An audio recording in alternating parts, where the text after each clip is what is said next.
Good afternoon, friends. I welcome you all to another presentation of mine, wherein I promised to you that I would be showcasing few examples wherein the importance of English grammar has been emphasized, and you will be surprised to see that yes, English grammar really plays a very important role in research.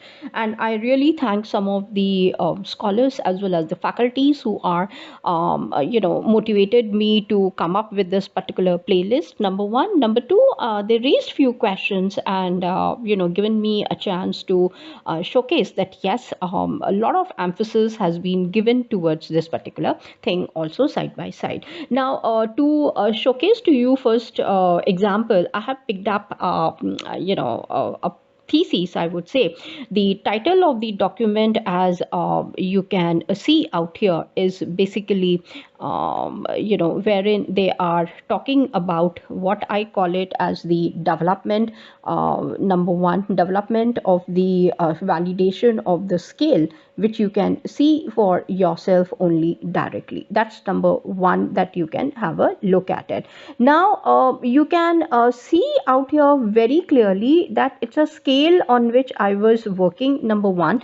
Number two, you will see that yes, this was necessary for me. I mean, I was trying to write a paper especially on toxic leadership, and I was searching for some scales on toxic leadership, and I came across this particular thesis titled as development and validation of the toxic leadership scale.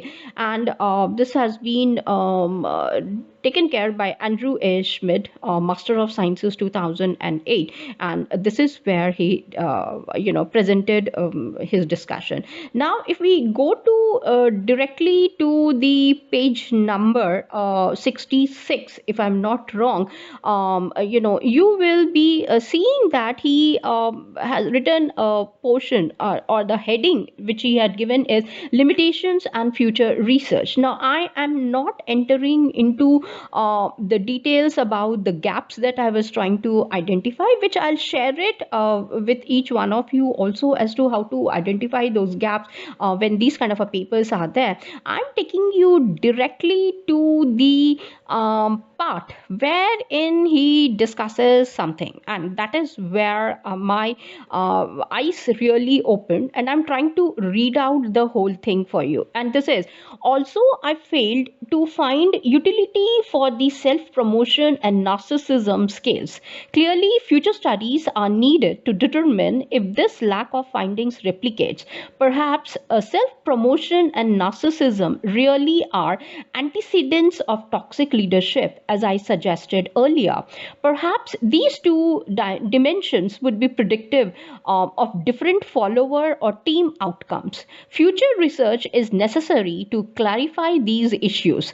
Perhaps leaders could self report regarding these measures, and their responses are combined with followers' evaluations of the leaders on the other three toxic leadership dimensions. Now, you see, when I was trying to find out this, what surprised to me is, come to the next sentence, what he writes. This approach would also eliminate the single source bias, that is a limitation of the present study. Number one, that means he has taken just one source, that is the scale, and then he went ahead with his research. However, he says, and will enable first person assessment. Now, you see, where do you come across the first person? Let me complete with the sentence and then I can proceed further. Will enable the first person assessment of the motivational factors driving the leader, along with the third person assessment for the observable toxic leader behaviors. Now, I took the leverage and I labeled it as a grammatical gap for me, so that I can proceed further with my own research. However, for me, it ranked and opened my, rang the bells in my ears, number one. Number two, opened my eyes, because here he's talking about first person assessment and the third person assessment out here.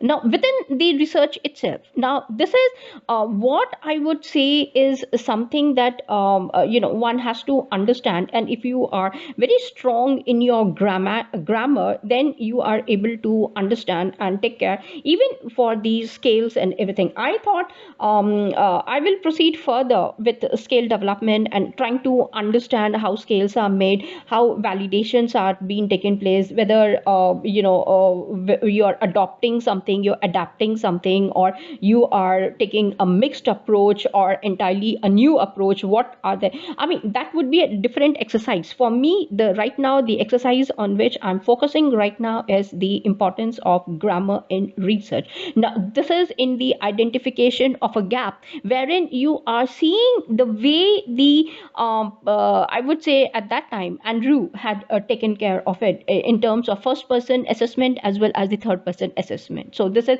what I wanted to showcase it right now in this presentation of mine, that see, this is how you should go ahead and even keep your eyes and ears open to be very sensitive towards certain things which are relevant towards your own research also, side by side, and keep your markers and everything ready so that you know how to highlight it, what it is, and how to pinpoint it also, side by side. Now, this is how you are supposed to make the notes, each and everything, and proceed further. However, in this case, I showed it to you. This is how you are going to look for the grammar. Now, this is the gap with the help of the grammar. That is for me grammatical gap that I have written. Actually, it means that yes, importance of the grammar is itself there to identify the future scope or identifying a gap for your own research also. So let me come up with yet another